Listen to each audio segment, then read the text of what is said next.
কী অবস্থা ভাই ব্রাদাররা? যুদ্ধ চলতেছে ইরান আর ইসরায়েলের মধ্যে, কিন্তু গতকালকে আমরা সংবাদ মাধ্যমে যে খবরটা পেয়েছি সেটা হচ্ছে আয়াতুল্লাহ আল কামেনি, মানে ইরানের প্রেসিডেন্ট, তিনি মৃত্যুবরণ করছেন, শহীদ হয়েছেন। তো এটা নিয়ে বাংলাদেশের সর্ববৃহৎ ইসলামিক সংগঠন বাংলাদেশ জামাতে ইসলামী, তারা তাদের প্রতিবাদী মিছিল বের করছে, তারা রাস্তায় নামছে এটার প্রতিবাদে। কিন্তু তাদের স্লোগানের মধ্যে ইসরায়েল কিংবা আমেরিকার বিরুদ্ধে কোনো ধরনের স্লোগান নাই। তাদের স্লোগান, তারা বলতেছে না যে ইরানে হামলা কেন, ইসরায়েল তুই জবাব দে, ইরানে হামলা কেন, আমেরিকা তুই জবাব দে, এরকম কোনো স্লোগান নাই। তাদের এই প্রতিবাদ মিছিলে তাদের স্লোগান কি সেটা আমি স্ক্রিনে দিয়ে দিচ্ছি, আপনারা দেখেন।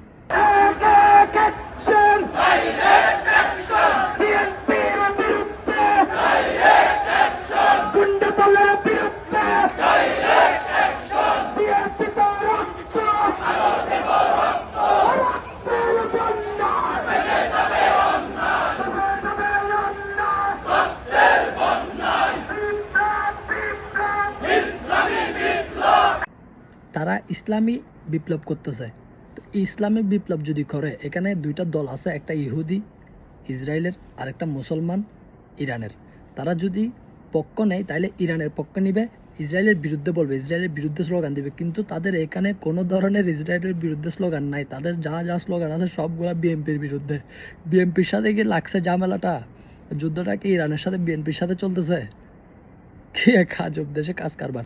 এই জামাত শিবির যেগুলো আছে, এগুলা কখনো আমেরিকা কিংবা ইসরায়েলের বিরুদ্ধে সরাসরি পদক্ষেপ নিবে না, সরাসরি কোনো কথা বলবে না।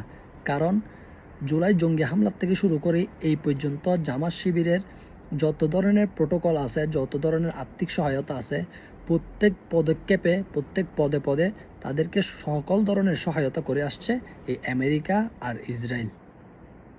এই কারণে তারা এদের বিরুদ্ধে কোনো ধরনের কথা বলবে না। বাংলাদেশে হয়তো 5 আগস্টের পর আপনারা দেখছেন তৌহিদি জনতা নাকি ইহুদি জনতা, এগুলা কবর থেকে লাশ তুলে জ্বালাইছে, 100 কয়টা জানি মাজার ভাঙছে। তো ওরা এখানে পর্যন্ত সীমাবদ্ধ। এরা এই যে বিশ্বের মধ্যে ইসলামিক কান্ট্রির সাথে আর একটা ইহুদি কান্ট্রির যে যুদ্ধ চলতেছে, এটা নিয়ে তারা বাস মানুষ লোক দেখানোর জন্য রাস্তায় নামে কাও মাও চিল্লাফাল্লা করবে, মিছিল মিটিং করবে, ব্যাস এতটুকুতে তারা সমাপ্ত। তারা ওদের বিরুদ্ধে সরাসরি কোনো ধরনের কথা বলবে না। তোমরা যদি এতই ইসলামিক হয়ে থাকো, এতই আমেরিকার বিরুদ্ধে হয়ে থাকো, এতই ইরানের পক্ষে হয়ে থাকো, আজকে ইরানের প্রেসিডেন্ট যিনি মারা গেছেন, তো ওইটার প্রতিবাদে তোমরা একটা কাজ করতে পারো। তোমরা তৌহিদি জনতা, তোমরা ইসলামের পক্ষে হয়ে একটা কাজ করতে পারো। সেটা হচ্ছে আমেরিকার দূতাবাস আছে বাংলাদেশে, ওগুলা যে ভাঙচুর করো, যেরকম ভারতের দূতাবাসগুলো ভাঙচুর করছিলা, ওই রকম আমেরিকার দূতাবাসগুলো ভাঙচুর করো। দেখি তোমাদের বুকে কত সাহস আসে, তোমাদের পাছায় কত দম আছে। ঠিক আছে, সবাই সুস্থ থাকবেন, ভালো থাকবেন। এইসব বন্ডগুলো আর এই যে মিটিং মিছিল, এগুলো কেউ বিশ্বাস করবেন না, সব বন্ড হালার তারা।